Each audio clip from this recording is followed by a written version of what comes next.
Building देख सकते हो, यहाँ पर पुटिंग का काम ख़त्म हो गया है नीचे का, इधर का, और इस साइड का बाकी है। ठीक है, मतलब सब सारा बाकी है, बस एक लाइन का हुआ है कंप्लीट।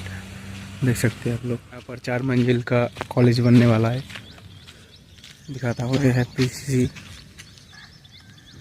यहाँ पर भी कॉलम बनने वाला है। ठीक है, पीछे भी दिखा देता हूँ, पीछे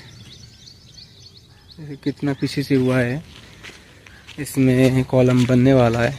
और आज मैं पहली बार यहाँ पर सुबह में ब्लॉग बना रहा हूँ, क्योंकि बाद में टाइम नहीं मिलता है।